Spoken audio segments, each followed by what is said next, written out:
guys, welcome back to the Pain Train family, aka Clockwork Danger Needles, talking about To Your Eternity, episode 6, the episode that traumatized me the most. Don't know what it was about this episode. It started so normal, and then it went bad, and then it went to hell. I only have one word for this episode. It's just brutal, guys. Hi and welcome back. I hope that we can provide a talking session. Let's air it out. Let's get it out of our systems. We've been through some stuff as a To Your Eternity fan. We've been through a lot. And this episode was up there. Maybe it's never going to get worse than this. Let's just discuss things. Welcome to the show. We are used to being hurt over here, talking through the episode, and maybe the things we have seen can no longer hurt us unless it's going to be repeated next week. It's going to be repeated next week, isn't it? Thank you for tuning in, guys. Make sure you are subscribed. We are heading towards the end of the season. This doesn't mean anything because To Your Eternity continues to next season. That one isn't going anywhere, but it is the end of other things on the channel, and it means that new things are coming your way. So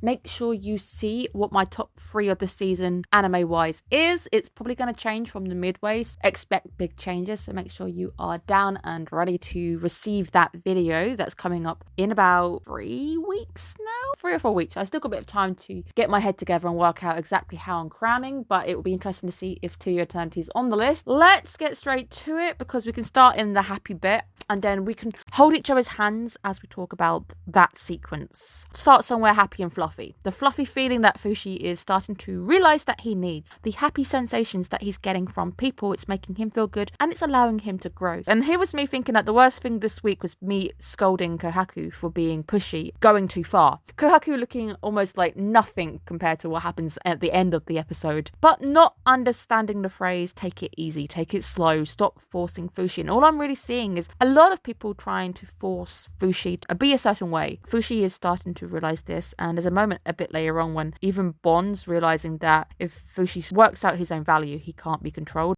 in favour of actual Fushi realising that he can't be controlled. I don't want Fushi to be controlled anymore. I'm tired of seeing characters just taking control of Fushi, and a lot of different characters are doing it. The narrator is technically doing it, Kenjiro Suda, and I love him, but he is still using Fushi. I want to come to a day when Fushi can stand on his own 2 feet and nobody has power over him. The Bond, let's talk about a nice happy moment. Snacking. This whole sequence of him just watching the whole scenario play out is absolutely hilarious. I believe it's the equivalent of watching a soap opera and eating popcorn at the same time. The pair don't even seem to notice him just sitting there, and there's a point, I think he's dropping tea on the floor. Everybody is watching what's going on in front of them as if they're playing out as a comedy duo. Some level of rejection though, because Fushi ends up throwing up at Kohaku, that forced hug. I am kind of glad. I do oppose the union. I don't think this union is a good one, so when I saw the rejection initially, I made a little joke, but I didn't clock the reason why reaction was so visceral, because it's Perona. The spirit is probably around looking at the face hasn't changed very much. That's the murderer hugging her. It's the likeness that hasn't really changed for all these 100 years, still wearing the same face. It's forgetting that these forms aren't technically Fushi. They're not a form of Fushi. Fushi is borrowing them until one day he might bring them back or something. They all have backstories. They're going to react in different ways. As a person who went through a lot, don't believe anybody should be condemned by their ancestors' actions. However, Hayase isn't gone. Hayase still lives within Kohaku, and I am wondering if Kohaku will be the weak link that ends up breaking all of the work that she's put in, because when he realises what happened to Perona, I actually think he felt sick. The consequences of what's gone on in the past, and I do believe that it's possible he might be the person who breaks the chain, and he realises that he might try and cut the thing out of his arm, he might do something like that. Maybe there'll be a redemption arc for Kohaku. I don't believe inherently Kohaku is a bad person.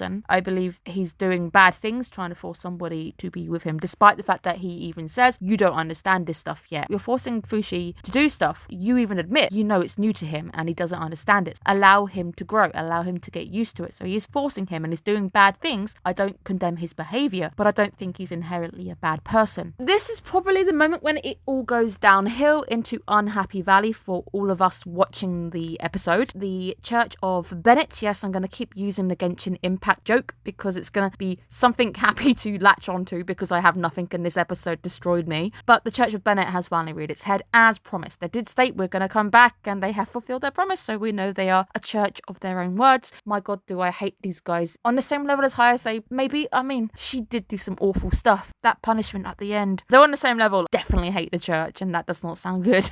But oh my goodness, I do not like the Church of Bennett one bit. Let's talk about guilt trip first. The underhanded methods the church uses to catching Fushi. They catch Fushi by threatening Bond's life. They use his friends as bait, which I hate. This is using other people and using that person's care to lure them in, and you just want to destroy that person. It's just disgusting. I hate that. I see him as a devil, somebody who is wielding power as a devil. So they believe in another god, probably. I don't know if Bennett is their god or something. I don't understand enough about the church, how it works. Generally, they believe in a being, and obviously Fushi walking around with all these powers and seeing the people worshipping too is probably too far. That's not what Fushi wants, but them seeing people worshipping someone who isn't their idol at the top, not going down well, that's their motivation, trying to get behind how they're seeing it, but it doesn't make it any better because I don't like him, and obviously I'm never gonna forgive them for anything. They also then go underhanded and hit Bon in the place where it hurts by saying, we will support you, you can be the king, just hand over Fushi. If you hand over Fushi, we're going to support your ascent to the throne, your dream of being a king. It's here, this is all you need. You don't even need Fushi right now. I was very glad that Kohaku overheard everything, because at this point I knew that Bon wouldn't fight for Fushi because he doesn't have a reason to fight for Fushi. He just wanted to be king, and sure, he wanted to do it in his own manner, but the end is the same. He wants to be king, and he did capture Fushi, sure, but at the end of the day, he even said like there's gonna be a point when he gets what he wants and he would let Fushi go anyways. He's not a bad guy or anything. I was happy that Kohaku was there because I believe that Kohaku, out of the two, would be more likely to take action. He is going to try and take action to try and save Fushi, so that is currently lining up with my needs right now. I want Fushi saved, so if Kohaku can do something, I am all for it, although it doesn't quite seem like Kohaku's going to do anything. Irritated by the whole trust luck. We'll talk about that a little bit more after we've got the horrific scene out of the way, of course. A moment when the church wants the dude brought back to life, and I can't remember his name, so it is the church dude. They're making it a public display. Obviously, it's a risk. They believe that there's a chance that Fushi could bring him back because they're hearing these rumours floating around. They try and get Fushi to prove, if you bring him back, you're a god. I would have loved to have seen that outcome. Would they have actually worshipped him? Would they have just stopped? Fushi can't bring him back. Big gamble by the church. One of those moments where we're already sliding into hell. For some reason, Fushi is unable to replicate Church Dude. Church Dude stays dead. F in the chat, Church Dude is no more. And also, initially, I thought we were going to be effing Todo. Sword to the chest, but somehow survives. I own one of those sewing things. I can't even remember the name because I'm so traumatized right now. Whatever fabric I put over the top of one of those things, that is not going to save me. So I'm going to call a bit of BS on the fact that Todo is alive, but I guess that is dumb luck for you. It really feels like we've hit the bad ending. Everybody is now being captured. Currently got Bon hanging over a pit. I believe they're over a crocodile-infested pit because obviously To Your Eternity has to make it the most horrific it can be. So there's crocodiles going over there. And I think with the teaser next week, they're going to be tried to be heretics. If you renounce Fushi, you might be able to live. The narrator. I appreciate the narrator waking Fushi up, but maybe it was best if Fushi wasn't awake for that, but I think he would have been awake at some point. Before we go into hell, we'll take a deep breath. We're going to talk about the theory that Bon comes up with. And I do believe it is remarkable how calm Bon remains in this whole situation. Calm enough to reflect on the situation, breathe, take a breather, which is the polar opposite at this point of Fushi, who is going absolutely crazy, wasting oxygen. And I think this is what the narrator meant by you're lacking something that you need to keep yourself alive is oxygen. Right now, Fushi is using up the oxygen as he heats up the metal, and inside the air is getting hotter and hotter. Apparently, you're supposed to do if you are buried alive or in that situation. Hopefully no one in the audience is going to be in this situation ever. If you are buried alive, it's supposed to stay calm because you will waste your oxygen. You've approached the situation very calmly. I think science might be beyond both narrator and Fushi because the narrator says you're missing something, but it's a possibility the narrator doesn't understand science. But it does feel like we're quite early in the timeline of things where science isn't really a big thing. And if the church is basically top dog right now, science isn't going to get a look in for some time because even in our own history, the church really did hinder a lot of scientific progress because they saw it as going against God. Sewing hoop, there you go. This literally came to me as I was talking to you guys. The thing that saves Todo's life is a sewing hoop. It's not going to save you. If it hit the wood, maybe, but it hits the fabric in the middle. There's no way that would have saved Todo's life. That or the person thrusting it into the chest really didn't want to kill Todo. The theory goes, Fushi can't revive somebody that he has never met. He's never met Church Dude, F in chat. He needs to perceive the person as living before he can do anything with them, take on a likeness. So when it came to the girl who was in the bed, we did see a negative black fuzzy go into Fushi. So even if it's positive or negative, he needs to have some kind of experience of them being alive. He never met Church Dude. Church Dude was already dead. That is a very good theory, and I'm happy to believe that is the case. That's why Fushi couldn't bring Church Dude back, and and he just kind of collapsed. He just went into an inanimate object, and that's where we see the narrator end up poking him into the orb, and then he's back again because he goes into a dead body. He's unable to do anything. There's been a few times where we see the narrator poke Fushi out of a rock or a crab because Fushi just stops being able to really think. Line where narrator says that the world is now at peace, that Fushi is captured. I'm calling BS on that, I'm afraid. I love you, Kenjiro Suda, but BS, because it's not that. It's too easy. If capturing one bad person made the whole world happy again, a few people would have done that. We even see at the end, there's people in the audience rejoicing Fushi is captured. Yes, he's gone. The devil is captured. But there's people also really upset. The people are divided. And when the people are divided, you're going to get clashes. You're going to get people arguing. We're not getting peace. They're not going to be coexisting with each other. And the church is acting like douchebags anyway. So they're going to end up with enemies regardless. Let's talk about one more happy thing before we talk about the bad thing. The huge evolution for Fushi that comes at a very bad time. He realizes it all when it's too late. And this is always the case. You'll always realize the most important thing as it's just too late. Fushi works out the importance of death. People end up making their life worth more, and the life's journey is so valuable because death is already there. Because death is already there, you have to make the way you live something to be happy about, even if it's just something small. If they can go out smiling on the way out, like Tonari on her deathbed, she was happy and smiling. That is the most important thing. So Fushi has learned through all the pain, actually death is not something that you should be running from. Death is something that you should be facing. And I think we've seen this slightly as well, where he did bring the dead bodies back, or he attempted to bring the church dude back, and he couldn't, but he still faced church dude, and he's still there looking at a dead body. So he is still technically facing his greatest fear by looking at a dead body.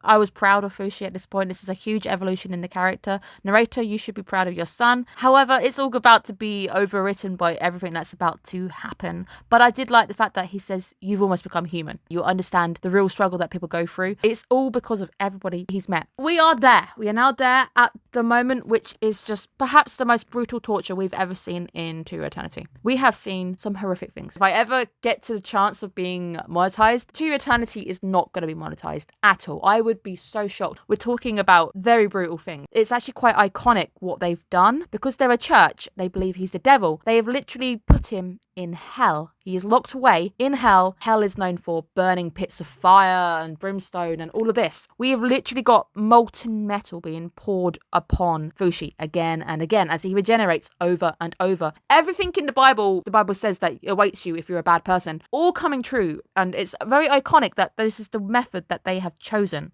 I do also think that the believe in good luck feels like a cop-out. I'm sorry, the power of luck. It feels like you need a bit more to go on than just believing things are going to be okay, because what we're going through is just awful. I am thankful Todo is not dead, but the counting during the most brutal sequences, Fushi's burning alive doesn't make it on any of those top 10 most brutal deaths. I'm going to be shocked because this is horrific. If you also add in the fact that he can't die to the whole affair as they pour molten metal upon this person, again and again, you're reviving into just through a cycle of pain, torment, there's screaming, and kudos to the voice actor here. I did also think, because I keep praising the main dude who plays Fushi, but it's actually all of the other voice actors coming in to technically take over the role. This role of Fushi is often shared amongst many different voice actors. It's not just the guy who played Patrick from Shadow's House. And I think the form that Fushi was in for the death sequence was Tonari. Kudos to that voice actor for carrying a horrific sequence and making it sound horrific. I don't think I'm going to sleep very well tonight. I'm just going to be thinking about it.